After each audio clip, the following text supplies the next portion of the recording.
guys are going to love our guest here. Absolutely fascinating individual, and what he's been able to accomplish is pretty much what most Hollywood movies are about.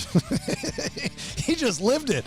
And our guest is John Gleeson, and the memoir is The Gotti Wars, taking down America's most notorious mobster. That would be, of course, one, in fact, John Gotti, federal prosecutor, later turned federal judge. You're a big part of the New York legal scene, but you were right there in the thick of things with Sammy the Bull and John Gotti looking across from him in the courtroom, even though you didn't win the first time, John. You got him on the second time, right? Yeah, I batted 500 against John Gotti. That's pretty good. Better than zero. That's exactly right. So this world is Hollywoodized, is glamorized to the rest of us, and we think it's cool when we watch the movies. Who doesn't like a good mobster movie? You probably didn't see it that way, right? You were on the other side of this. You're looking at these people as dirty criminals that need to be behind bars. Stop making these people look like superheroes, right? Oh yeah, one of the takeaways for me, 10 years investigating and prosecuting gangsters, is our culture, our society needs to go on the therapist couch when it comes to its relationship with the mob. We see in them, look at The Godfather and The Sopranos. We superimpose on them what we want to see. Mm-hmm. And life doesn't imitate art very well. And I tell you, art, like The Godfather and The Sopranos and Goodfellas, maybe Goodfellas, but art doesn't do a very good job of imitating life. Look, these are bad guys. They're killers. They're treacherous. They betray each other. They're greedy. They are not what we want to see, but the media certainly wants he was the media's darling. So he knew that, and he turned himself into a celebrity don. But the mob is not what the popular culture would induce somebody to believe it is. I when I see these stories, and you watch movies like The Untouchables, for example, and that was, of course, Al Capone, and you see whether you believe all the stuff that happened in the movie is true or not, one would think that because these people are so dangerous, you would have to fear for not only your life, John, but the rest of your family's life. Was that still the same, even talking about a more present day mobster in Gotti versus Capone? Were you ever in fear of your life? Sort of. Let me just a little bit of backdrop. Unlike the Sicilians, who are crazy, they kill prosecutors and investigating magistrate judges. They're nuts over there. The American mafia is a little more smart when it comes to business. They know if they whack an agent or a prosecutor, all of law enforcement drops what it does and comes down on them with both feet. And that's bad for business. So that's a break on their behavior. That said, in the second trial went great, and it was crystal clear. Gravano was a great witness, and we were going to win. And the marshals pulled me aside, and the Bureau FBI pulled me aside with about a month left in the trial and said there was a contract on my life. I didn't think there was none of us thought there was anybody in the street who would actually do that. But, I think it was just to rattle us. But, so that happened. And look, he was a bad guy, and he didn't like me, and he liked to kill people. So, of course, it's going to put you on edge a little bit. But, I had a bodyguard take me back and forth to the courthouse. And once we convicted him, there was really no profit in doing anything to me once it was over. So there was a little time period in there where it was like a little anxiety producing. But for the most part, they're not in the business of whacking agents or prosecutors. Did you use whacking before you started prosecuting mobsters, or did you start picking up the terminology when you started prosecuting them? I spent 10 years listening to wise guys talk on tape. So yes, there are some there's some of their terminology that is like baked into me. Yeah, whacking equals murder. Yeah. What we don't know about John Gleeson is he's actually British. But all the years of listening to the mobsters, he now talks like them. So we had, when we did a radio show, and this was in Atlanta, Nate, right? I remember there was a reality show, and it had the daughter of Sammy the Bull on there, and we interviewed her, and she was very, very nice. But I think I asked her this. I was like, how can you, even after it's all said and done, how can you go on a reality show and talk about this stuff? Is there like a statute of limitations, whether it comes from the daughter or it comes from the actual person, on what you might have done years ago? You mean what she did or what her father did? Either one. I mean, you're on reality television and you're telling the world. I mean, like, I wouldn't feel safe. I'd feel like I'd slip up, the cameras would catch it, and bam, the whole thing blows up in my face. Yeah, I know. But that's another like facet of our fascination with the mob, mob wives and all that. And I've actually spoken to Karen a couple of times. And look, the life that she was raised in gave her some opportunities that she sought to capitalize on. And in a way, I'm not sure, Jason, there was really much of a risk that anything would come of it in terms of like mob retaliation or a prosecution. Gave her an opportunity to, make a little bit of a living. So I don't know. It's kind of the American way. Does the mob still exist in the United States? Not really. I mean, it does. They're not all gone. Here's one way of describing it. I go on the bench for 22 years, beginning the day after Gravano got sentenced. I had to recuse from every single mob case that came into my courtroom, except one, a Genovese guy who was on the lam for 10 years, because I had investigated and or prosecuted every single one of them. So it's old guys. The mob as we knew it, a combination of John Gotti being a celebrity boss and bringing the FBI down on all of the families, not just the Gambinos, and Sammy flipping, that was a seismic event in the mob. He was a really respected gangster. He flipped because kind of John Gotti trash talked him. Mm. Those two things really altered the landscape fundamentally. So it's not like overnight a switch got flipped and there were no more gangsters, but there's very, very few young gangsters. They're all old guys. They come in, some of them come in now and they're like 75, 80, and they're the guys that I prosecuted.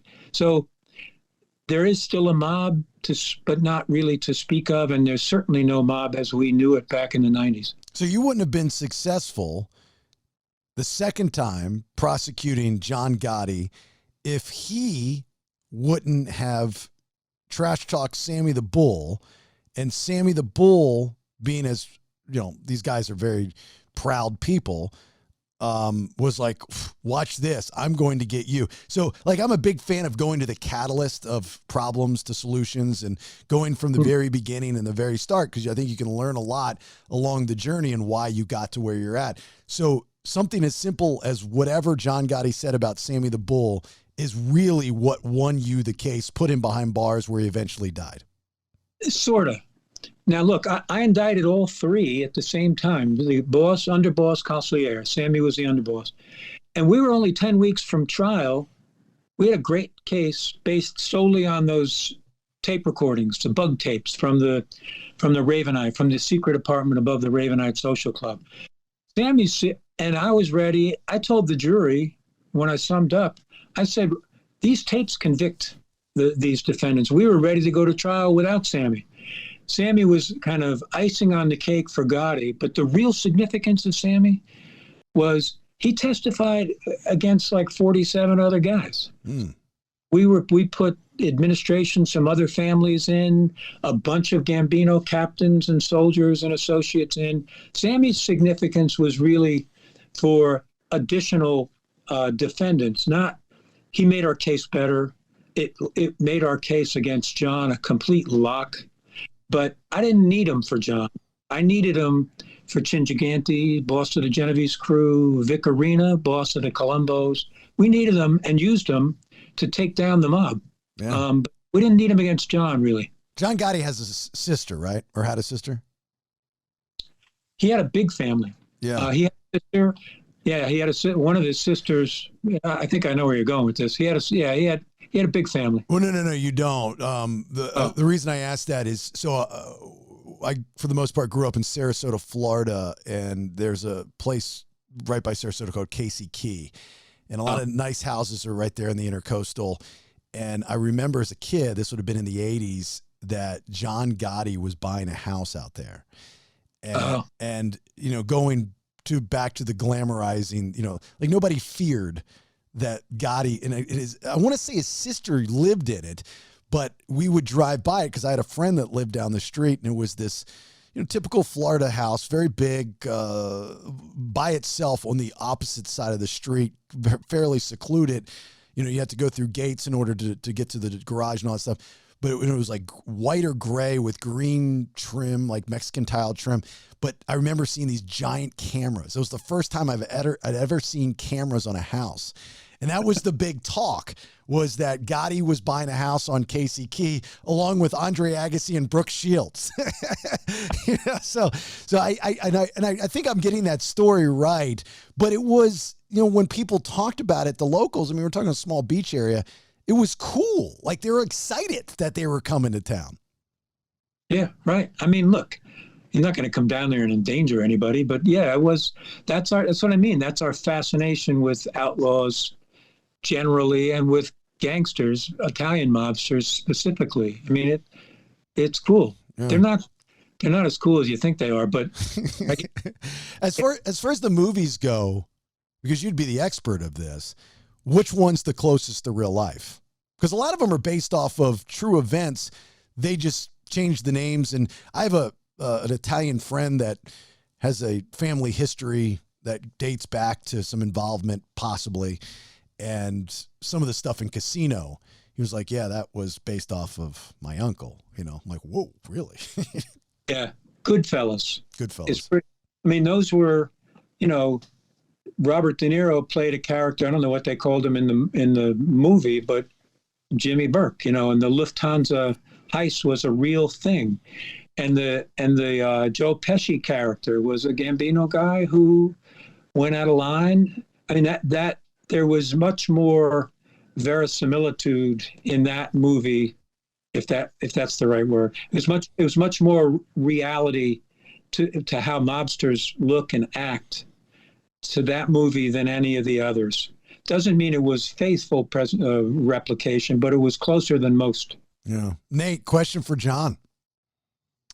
Yeah. What, so I went to Egypt last year and I learned a lot about, King Tut, and he actually is not famous for anything he really did. He's just famous because they found his tomb basically intact. Why is John Gotti famous? How did he become a household name? Did he actually do something significant in the crime world, or was there just some kind of catalyst that made him a more known name? Yeah, he does not get an A for being a crime boss.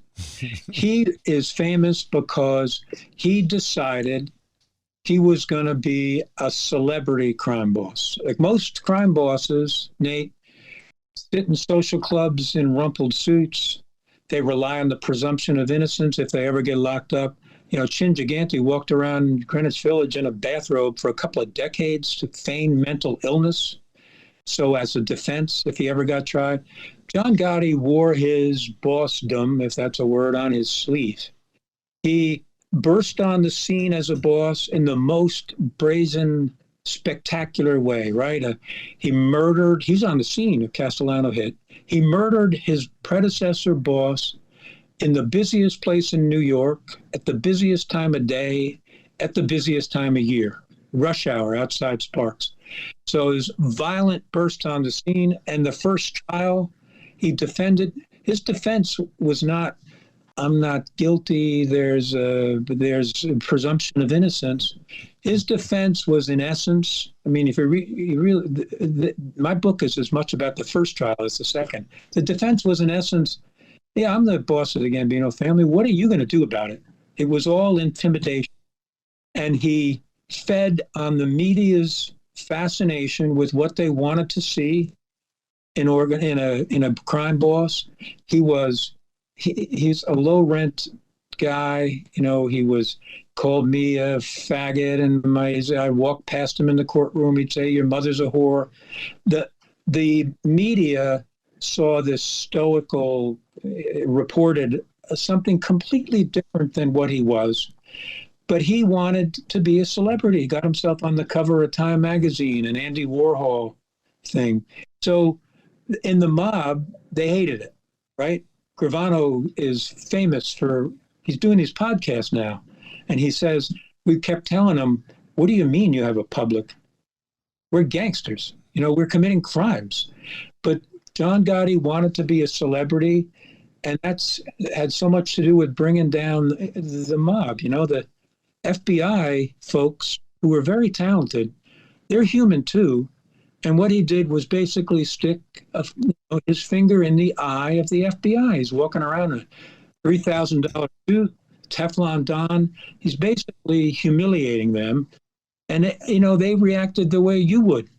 So they did their job. And as a result, really ended the mob as we knew it.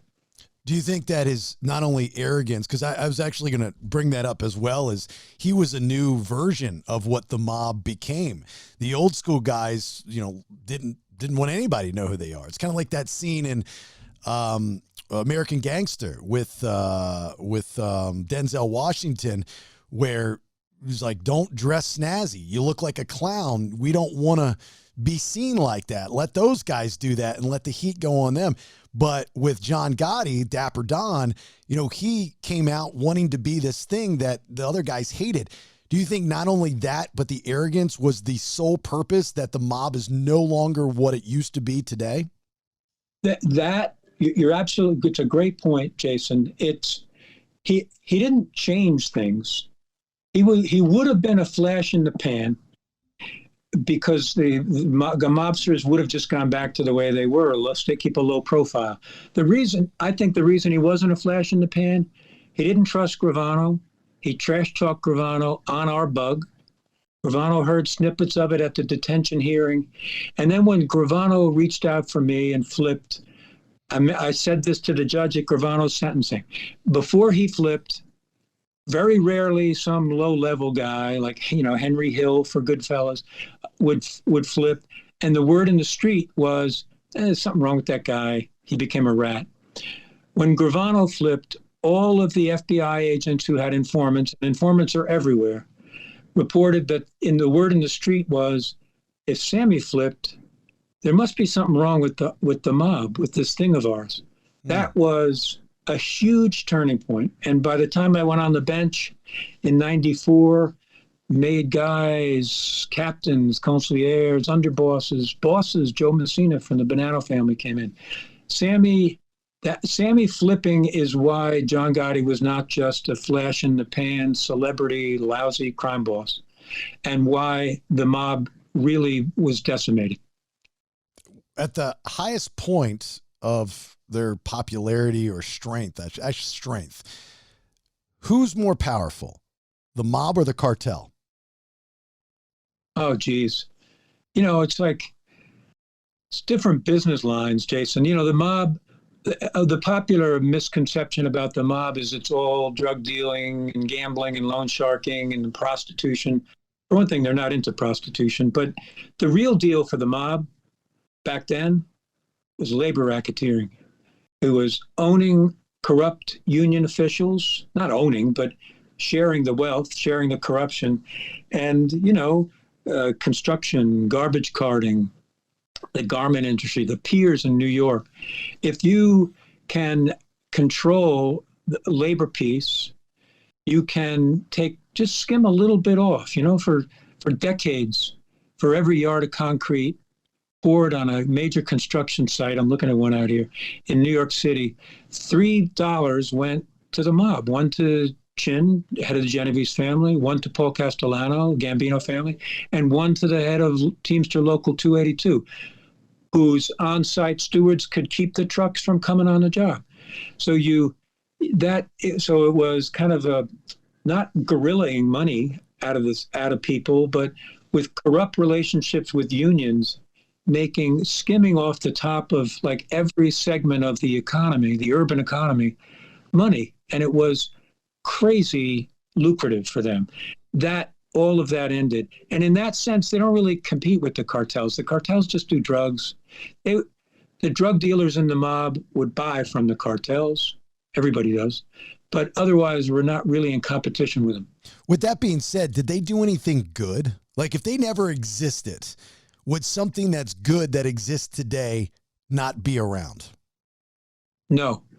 So they've never done anything that's been beneficial to our way of life. It's all been bad. Here's the one qualifier. The origins of the mob, early part of the 20th century, Italian immigrants don't feel like they're represented in their elected governments, right? And that whole thing, Don Corleone, like holding court and resolving disputes, there's a kernel of truth in that. Before those Italian immigrants were assimilated into the mainstream culture and elected their own representatives, they kind of did rely for for quasi-governmental function, the mob. But that ended, that ended almost a century ago. The mob evolved into just a bunch of people who made a lot of money by committing crimes, and they weren't really doing any good. One last thing, John's lawyer was famous for saying John cleaned up the drugs off the New York streets. He had drug dealers in his own blood family. We convicted Gene Gotti of heroin trafficking, and they were in his crew, and the drug dealers all over the mob. That wasn't their principal source of revenue. Labor racketeering was, but this notion that they cleaned up the streets is ridiculous. All right. I know you have to go. I wish we had so much more time with you, because I've got a million other questions, and maybe we can have you back on at another point in time. But fascinating, and thank you for everything that you've done for the system in general as a prosecutor and as a judge. So thank you for that. John Gleeson, The Gotti Wars, Taking Down America's Most Notorious Mobster. It's the book. It's the memoir. You get it anywhere books are sold. Amazon, I'm assuming, books, Barnes & Noble, so on and so forth.